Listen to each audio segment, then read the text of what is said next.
하나님 말씀 성경 낭독합니다. 요한계시록 1장.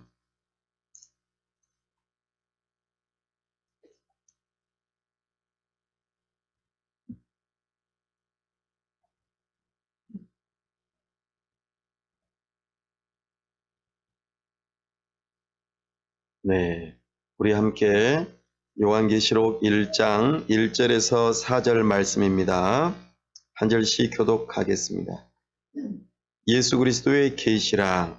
이는 하나님이 그에게 주사 반드시 속히 일어날 일들을 그 종들에게 보이시려고 그의 천사를 그 종 요한에게 보내어 알게 하신 것이라. 하나님의 말씀과 예수 그리스도의 계시로 곧 자기가 본 것을 다 증언해야 합니다. 이 예언의 말씀을 읽는 자와 듣는 자와 그 가운데 기록한 것을 지키는 자는 복이 있나니 때가 가까움이라. 요한은 시아인 교회에 편지하노니 그리고 계시고 전에도 계셨고 장차 오시리라. 그와 보좌 앞에는 일곱 영과 아멘. 함께 기도하겠습니다. 하나님 아버지, 은혜와 사랑을 감사합니다. 우리가 성경을 보는 눈이 열어지면 참 좋겠습니다. 우리 하나님께서 가르쳐 주시고 지혜를 주옵소서. 어두운 우리 눈을 밝혀 주시고 빛을 비추어 주시옵소서. 하나님을 알므로 우리 자신을 알고 하나님의 뜻을 따라 우리가 순종하는 삶을 살 수 있도록 힘을 주옵소서. 이 시간 우리에게 지혜를 주시기를 원하오며 우리 주 예수 그리스도의 이름으로 기도하옵나이다. 아멘. 네. 오늘은 우리가 그 신약 성경을 중심으로 신약 성경의 구조, 이 부분을 오늘 다루려고 합니다. 지난 시간에는 우리가 구약 성경의 구조를 살펴보았습니다. 그래서 구약을 어떻게 하면은 잘 알고 읽을 수 있을까? 이런 부분을 살펴보았습니다. 지난번에도 한번 비유를 말씀드렸습니다만 우리가 맛있는 음식을 어떤 글에 있어서 내용이나 주제라고 말을 한다면 그릇은, 그 맛있는 음식을 담아내는 그릇은 구조와 형식에 해당되는 것입니다. 특별히 우리는 지난번에 내용, 주제에 대한 것을 두 번에 걸쳐서 나누었다면 이제 그 주제를 담아내는 형식, 이 두 가지 중에서 구약과 신약을 함께 살펴보고 있습니다. 그러니 우리는 이런 형식으로 쓰였구나라고 이해하시면서 좀 더 성경의 주제와 구조를 잘 파악하여 여기에 담겨 있는 하나님의 뜻이 무엇인지 더 잘 알 수 있기를 바랍니다. 신약 성경의 구조를 살펴보면 크게 여기도 4개로 정리해 볼 수 있겠습니다. 첫 번째는 복음서입니다. 두 번째는 역사서, 세 번째는 서신서, 네 번째는 예언서입니다. 우리 함께 한번 받아해 볼까요? 복음서, 역사서, 서신서, 예언서. 네. 복음서는 총 4권으로 이루어져 있고요. 역사서는 1권, 서신서는 21권, 그리고 예언서는 1권, 이렇게 합하여 27권으로 이루어진 것이 신약 성경입니다. 이 신약 성경을 우리가 알고 이 구조가 어떤 형식으로 이루어져 있는지를 살펴보면서 보다 더 확실하게 또 성경을 알 수 있기를 원합니다. 자, 복음서에는 4권이 있다고 했는데요. 제가 첫 글자를 말하면 전체적인 제목을 말씀해 주시면 좋겠습니다. 마, 네, 마태복음, 다음에 예, 마가복음, 네, 네, 이 네 개의 복음서가 있습니다. 각각 복음이라고 하는 단어를 뒤에 붙여서 마태, 마가, 누가, 요한 네 사람의 저자가 쓴 복음서를 이렇게 부르고 있습니다. 마태, 마가, 누가, 요한. 네. 이 이름은 사람 이름인데 이들이 쓴 복음서라 이런 뜻입니다. 마가에 의해서 쓰여진 복음서, 마태에 의하여 쓰여진 복음서, 누가에 의해 쓰여진 복음서, 그리고 요한에 의해서 쓰여진 복음서. 여기에는 원래 성경은 이런 제목이 없습니다. 이것은 훗날에 붙여진 이름입니다. 네, 우리는 이것을 좀 염두에 두고 읽으시면 좋겠습니다. 이 복음서는요, 주로 예수님의 말과 행동을 기록한 책을 보통 복음서라고 그럽니다. 복음서. 복음서는 예수님의 말과 행동을 기록한 책입니다. 혹시 영화 좋아하십니까? 예, 한 분 좋아하시네요. 네, 다른 분들은 영화는 좀 별로고 드라마 좋아하십니까? 네, 그래요. 영화를 볼 때에, 과거에 영화를 볼 때 내가 외국어를 잘 알면 자막이 없어도 영화를 보는데 어려움이 없을 수도 있겠지만 외국어를 잘 모르면 어떻습니까? 그림만 보겠죠? 그리고 소리를 듣고 그래서 뭔가 알 것도 같기도 하고 모를 것도 같기도 하고 네, 자막이 없으면 그러는 경우가 많이 있습니다. 그래서 내가 영어 공부를 많이 해야겠다. 그래서 자막이 없이도 이 영화를 내가 완벽하게 이해해야지. 이렇게 영어 공부를 하셨을 수도 있겠습니다.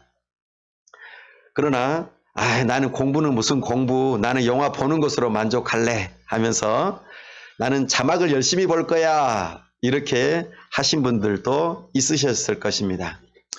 예, 자막은 나 필요 없어. 그 영화에 나오는 저 등장인물이 어떤 헤어스타일을 하고 있는지, 어떤 옷을 입고 있는지, 나는 이것이 더 중요해.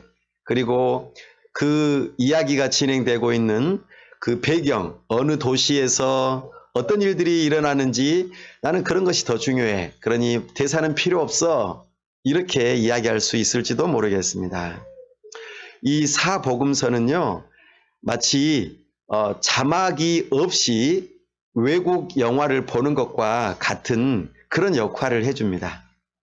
그래서 내가 예수님의 말과 행동을 어렴풋이 알 것도 같고 모를 것도 같고 이러면서 보는 영화와 같은 것이 복음서에 해당됩니다. 그러면 거기에 깊은 의미가 담겨 있고 어떤 뜻이 있어서 우리가 어떻게 살아야 될지 이런 것들을 자세하게 해설해 주는 마치 영화의 자막과도 같은 것이 있어요. 그것이 조금 뒤에 나오는 서신서들입니다.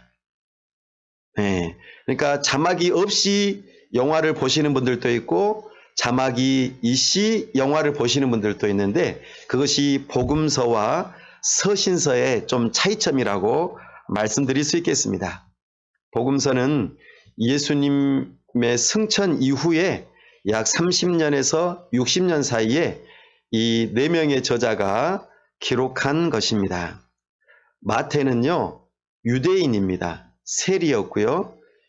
자신이 섬겼던 교회가 주로 유대인들로 구성되어 있었습니다. 그래서 유대인들을 향하여서 예수님의 말씀과 행동을 알려주고자 거기에 합당한 단어나 배경이나 여러 가지 정황들을 그렇게 그림을 그리듯이 영화를 보듯이 기록한 것이 마태복음입니다.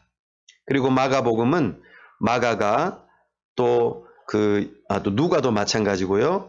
이방인들을 향하여서 쓴 성경입니다. 복음서입니다. 그래서 이방인들이 얼른 알아들을 수 있는 말과 또 여러 가지 배경, 정황들, 거기에 또 등장하는 인물들도 이방인들이 많이 나타납니다. 그래서 이방인들이 이 마가복음과 누가복음을 읽을 때에는 그들의 관점에서 예수님을 바라볼 수 있도록 도와주는 성경에 해당합니다. 요한복음은 따로 이렇게 말씀을 드리지는 않았는데요. 이 마태복음과 마가복음과 누가복음은 공관복음이라고도 합니다. 공관복음. 똑같이.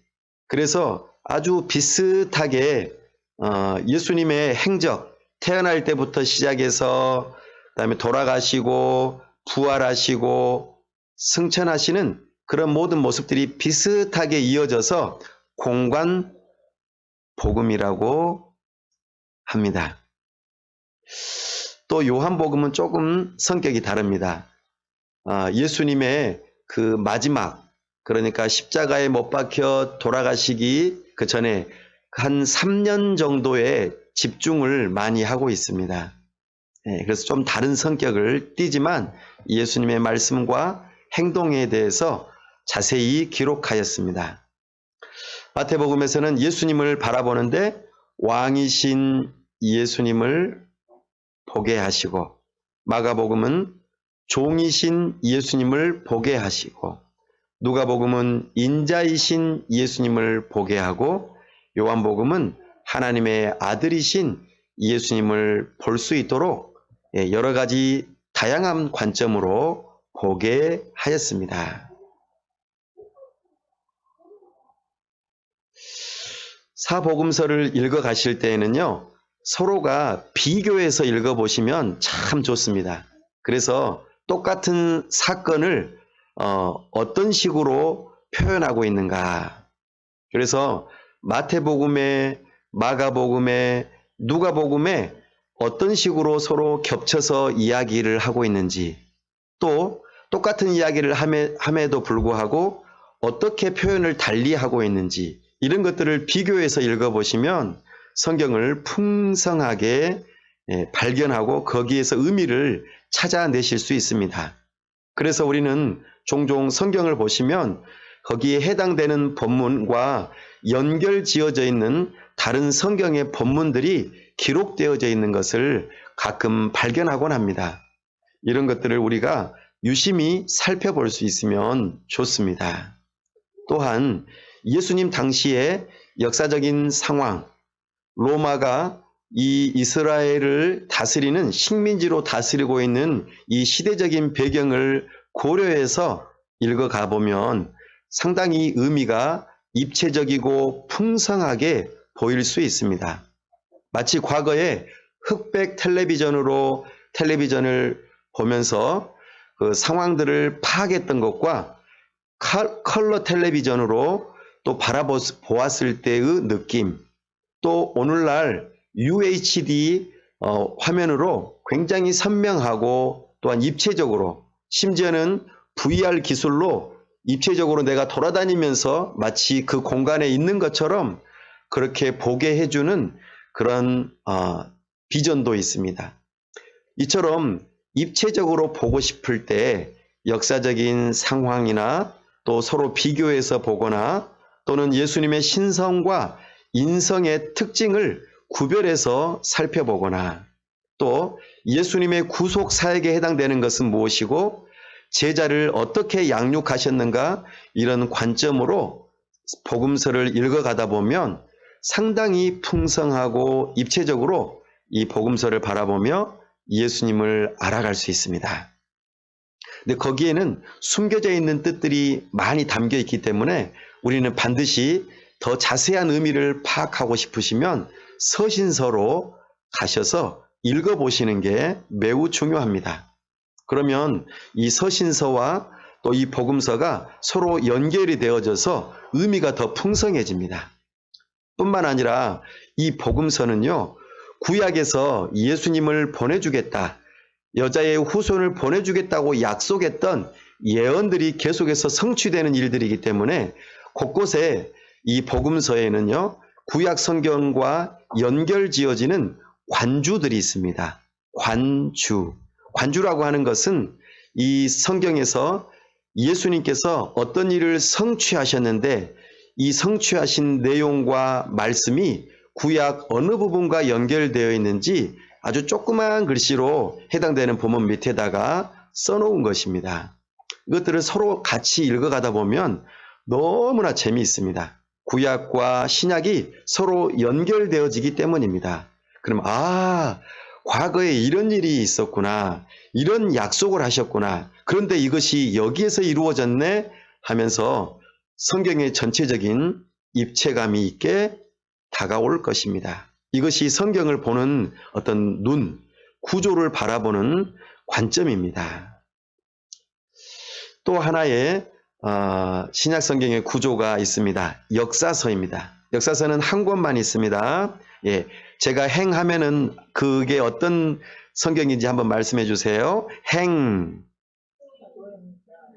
네, 사도행전입니다. 사도행전을 행이라고 줄여서 말하는데요. 영어로는 움직인다, 움직임을 의미합니다. 그래서 행전 이렇게 표현하는데 누가 움직였냐면 사도들이 움직였기 때문에 사도행전 이렇게 표현합니다. 그런데요, 누가라고 하는 사람, 조금 전에 누가복음이 죄송합니다. 누가복음은 누가 기록했습니까? 네, 누가복음은 누가가 기록했습니다. 예, 그 성경 읽다 보시면 루기오라고 하는 이름으로도 드러납니다. 루기오, 예, 루가입니다. 예, 그래서 그렇게 이해하시고 누가가 누가복음서도 하나 썼지만 사도행전도 기록했습니다. 초대교회의 역사를 기록해서 역사서에 해당됩니다. 이 역사서는요, 기억나십니까? 스토리가 있습니다. 이야기에 등장인물도 있고 어떤 중요한 사건들이 있죠. 목사님, 복음서에서도 등장인물도 있고 사건도 있는데요. 맞습니다. 예, 함께 나타납니다. 그럼에도 불구하고 초대교회의 역사를 기록하고 있다. 특별히 누가는 이방인입니다. 이방인의 관점으로 하나님의 약속하신 그 말씀들이 어떻게 복음이 예루살렘에서뿐만 아니라 이방 나라에 퍼져나가는지 이 모든 것들을 한눈에 볼 수 있도록 기록하였기 때문에 역사서라고 따로 구별해서 기록하고 있습니다. 누가는 직업이 의사였습니다.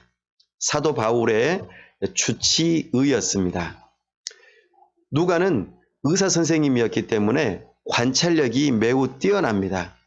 그리고 그것을 기록할 때에 꼼꼼하게 기록합니다. 네, 그래서 누가가 기록한 내용을 가만 살펴보면은 시시콜콜이 아주 자세하게 기록한 것을 우리가 살펴볼 수 있습니다. 특별히 사도행전은 크게 두 사도에게 집중해서 이렇게 기록하고 있습니다.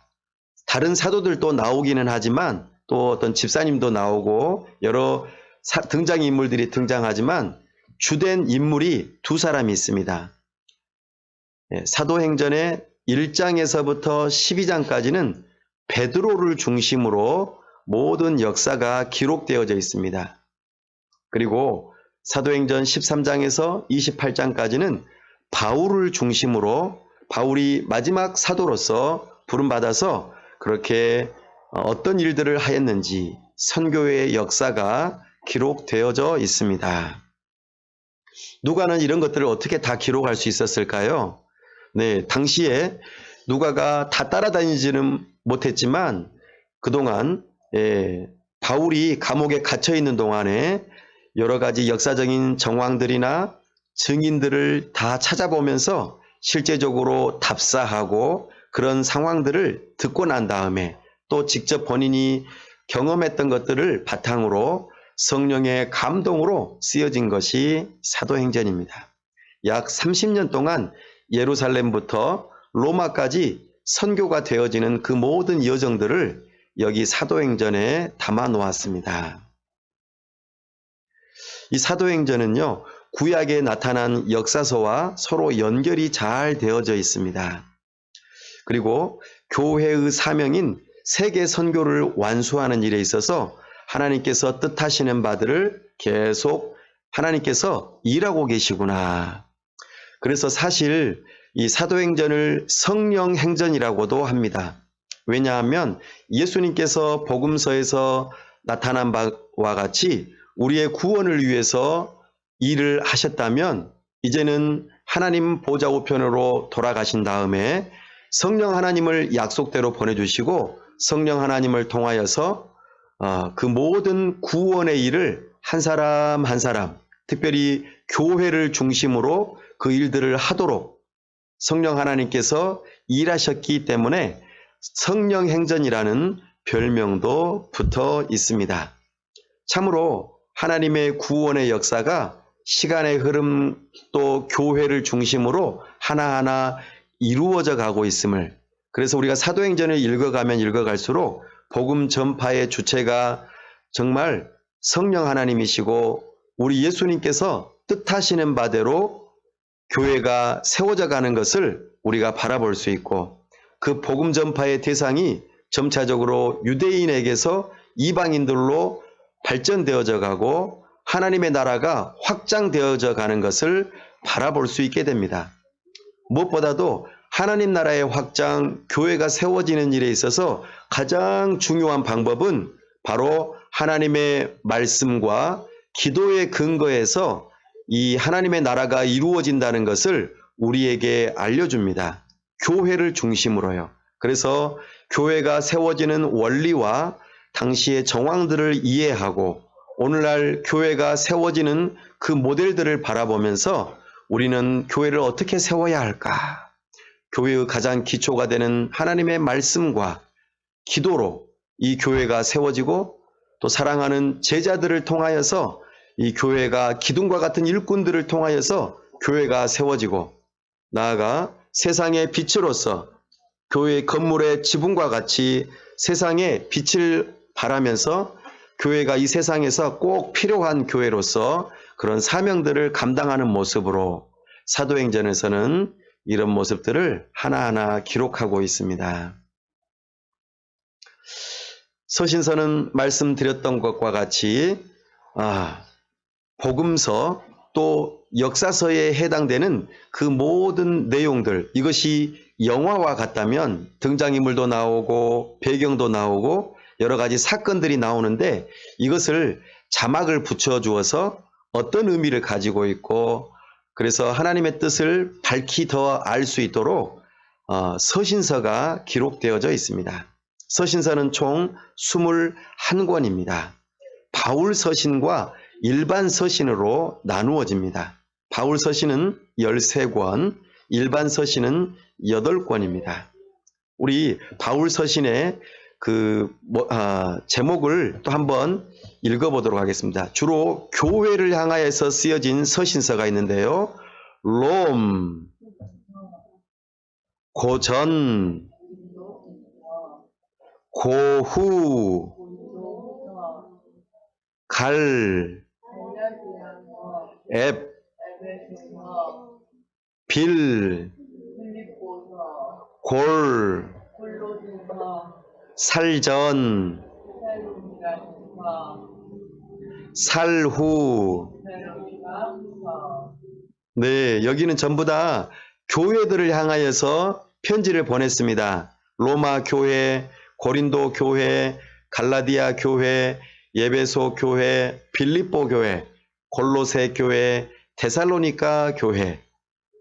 여기는 각각 지역의 이름입니다. 지역의 이름이기 때문에 로마의 교회가 하나만 있다는 뜻이 아니라 로마 지역을 중심으로 해서 교회가 있다라는 뜻입니다. 수백 개의 교회가 있을 수 있습니다. 그다음에 두 번째로 개인에게 보낸 서신이 있습니다. 편지입니다. 서신이라는 말은 편지를 의미하는데요. 한번 정확한 이름을 말씀해 주시겠습니까? 딤전, 예, 딤후, დიდ, 디도서, 몬, 예, 빌레몬서. 네, 이것은 세 명이죠. 세 명에게 지금 개인적으로 당부하면서 편지를 보낸 것입니다.